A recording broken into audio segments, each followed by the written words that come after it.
Les amis, ravi de vous retrouver pour le Betsuri Haroum du mercredi matin. La semaine dernière, dans le Betsuri Haroum, nous avons vu que toute l'idée du Tanya se résume à une seule phrase. Ki karov elecha adavar meod beficha ou ivavcha la soto. Car la chose, elle est près de toi. Et en fait, ça voulait dire que la fin d'une action, elle dépend de la pensée première. Et le Rav, il nous dit la chose est tout près de toi, tu l'as dans la bouche, dans ton cœur pour pouvoir la faire. C'est ça cette phrase-là. Tout celui qui détient ces trois outils qui sont la pensée, la parole et l'action, jamais ne se trompera, car il travaille correctement. De lui, on dira un triple lien qui est vraiment difficile à rompre. Il a un triple lien avec Akadosh Baruch Hu. Dans ta bouche, c'est quoi? C'est la force qui se trouve dans la parole. Nos propos, ils doivent être parfaits, ils doivent pas être défectueux, ils doivent être empreints de sagesse et de respect envers Akadosh Baruch Hu et pas être sale qu'Hachem nous en préserve. Il faut toujours que notre façon de parler soit honorable. Nos sages disent que la parole est appelée la royauté. Comme il est écrit en effet, la parole, roi et souveraine, qui oserait lui dire que fais-tu?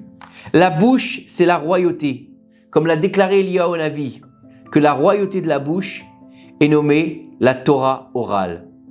Ensuite, dans ton cœur c'est quoi? C'est la force de la pensée, que les pensées soient saines, profondes et propres, que de toute souillure. Pour la faire, c'est la force de l'action, que ton effort soit complet. Il est interdit qu'il manque même une infime partie dans l'effort. Par exemple, il faut savoir que si quelqu'un fait écrire un Sefer Torah et qu'il manque qu'une seule lettre, pourtant il y a des millions de lettres dans le Sefer Torah, s'il manque une seule lettre, tout le Sefer Torah, il en vient à être considéré comme pasoul. Et il est considéré tout simplement comme un chumash, imaginez, car il est incomplet. Donc, si on a décidé de faire, qu'on le fasse jusqu'au bout. Si on veut faire une mitzvah, qu'on la fasse bien. Si un homme ne fait rien, alors il ne recevra ni salaire ni punition, ça c'est clair. Par contre, si tu as décidé de faire, fais-le jusqu'au bout. Et pas de travers. Car si tu fais et que tu fais de travers, là par contre tu recevras une punition pour cela. Donc il aurait mieux valu que tu ne fasses rien. Au moins tu aurais été tranquille, tu n'aurais eu ni punition, ni autre chose. Et il faut savoir que Rabbi Yoshua dit à ce propos, lorsqu'un homme fait une action qui n'a pas été ordonnée par la Torah, alors il risque de rentrer dans l'interdit de Baal Tosif. Baal Tosif, c'est quoi? C'est rajouter quelque chose à un commandement. Comme quelqu'un qui va décider de dire, moi je vais rajouter un jour à Sukkot, ou je vais rajouter un jour à Pessah, ou je vais être plus marmire que les marmires, et je vais rajouter dans les tefilines, etc. Non, Baal Tosif, fais ce que la Torah te dit. Déjà, fais ce que la Torah te dit de faire correctement, ce sera déjà très bien. Par contre, quelqu'un qui n'a rien rajouté, il n'a rien dégradé, et donc il n'aura pas fait de faute. C'est vrai qu'il n'aura pas de salaire parce qu'il n'a rien fait, mais il n'aura pas fait de faute sur la mitzvah en soi. Donc dans le doute, abstiens-toi et ne fais pas. Si tu dois rendre service à quelqu'un, ne le fais pas de manière désinvolte, mais fais-le de tout ton cœur et de toute ton âme, car elle te protégera cette mitzvah, de lui rendre service. Il est écrit dans la Gemara de Shabbat, Rabbi Malai a dit au sujet du salaire, à ta vue il se réjouira dans son cœur. Il méritera d'avoir le Choshen Mishpat, qui est le pectoral du jugement sur son cœur. Même si Aaron était plus âgé que Moshe, que la présence divine s'est adressée à Aaron avant Moshe. Regardez la force d'Aaron, ce tzaddik. Il n'a pas jalousé son frère. Il n'a pas eu d'animosité quand son frère était choisi pour être le libérateur du peuple d'Israël. Bien au contraire, il s'est réjoui que Moshe Rabbeinu était choisi pour être celui qui allait faire sortir le peuple d'Égypte. D'accord? Il a eu un bonheur et grâce à ce bonheur, il mérita que les Urim Vetuvim, donc c'était sur le pectoral de rouleau en parchemin sur lequel étaient inscrits les noms d'Hachem composés de 70 lettres, il les a reçus sur son cœur. Pourquoi? Parce qu'il s'est réjoui avec son cœur pour son frère. Et donc, grâce à cela, il a reçu le mérite de pouvoir bénir le peuple d'Israël pendant toutes les générations avec le cœur, Beha'ava, avec amour. L'amour que Aaron a prodigué quand il a entendu que son frère allait être choisi pour être le libérateur du peuple d'Israël, lui a fait mériter de bénir le peuple d'Israël en entier jusqu'à la fin des temps. Vous imaginez le niveau qu'on peut avoir de mettre de côté sa jalousie et de laisser parler son amour, nous donne un amour éternel jusqu'à la fin des temps, comme il est marqué dans la Birkat Kohanim, Beha'ava. Il a besoin de bénir avec amour. Et c'est un niveau exceptionnel que Aaron il a réussi à avoir par le fait qu'il n'a pas eu de jalousie. Au contraire, la jalousie, elle peut être destructrice, comme on l'a vu avec Caïn et Ével. Qu'est-ce qu'il a fait Caïn? Il a vu que Dieu, il avait accepté le sacrifice de son frère et pas le sien. Il a tué son frère par jalousie.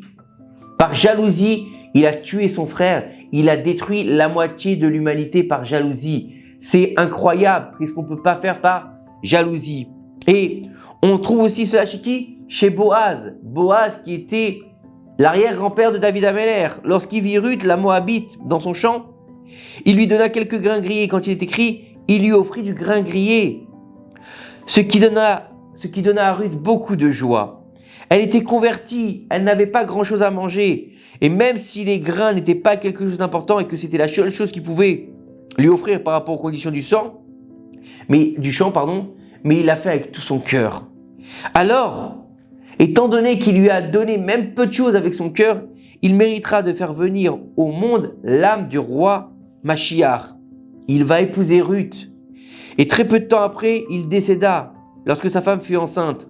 De cette union naîtra Oved, qui donnera naissance à Ishaï, qui enfantera David, qui enfantera lui-même le Mashiach.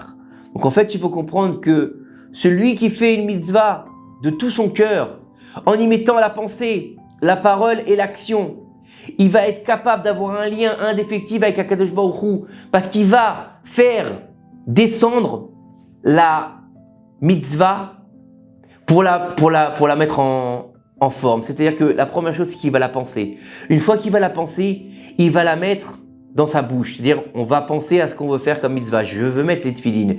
Je veux manger kasher. Je veux aller à la synagogue. Une fois qu'on a pensé à ça, on va devoir la matérialiser par la parole. Parce que dès qu'on va matérialiser par la parole, elle prend forme. Je vais à la synagogue. Je mets les tefilines. Je fais la bénédiction avant de mettre les tefilines. Je fais la bénédiction avant de manger. Je matérialise l'envie de faire la mitzvah. Puis, je la réalise. Quelqu'un qui va avoir la pensée et qui va dire « je mets les tefilines », s'il ne met pas les tefilines, il n'y a aucun intérêt, il n'aura pas mis les tefilines.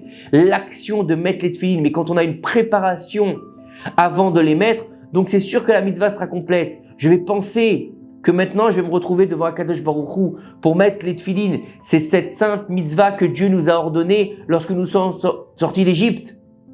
Et là, je vais la mettre, je vais devoir faire la bénédiction. Au moment où je vais serrer les lanières, je vais penser que je réalise une mitzvah tassé d'Oraïta, une mitzvah qui vient de la Torah que Dieu nous a donnée.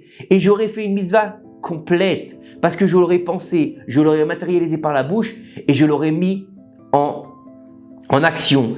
Et c'est ça le secret de cette phrase. Kikarov elecha adavar meod beficha uvivavcha la asoto. Quand on fait une chose, il faut qu'elle soit complète. Il faut qu'elle soit pensée, dite et réalisée dans une complétude pour nous permettre de réaliser la mitzvah dans les meilleures conditions. Que ces quelques paroles nous aident à faire venir le Mashiach b'mehera b'yameinu. Amen. À très bientôt. Une bonne semaine.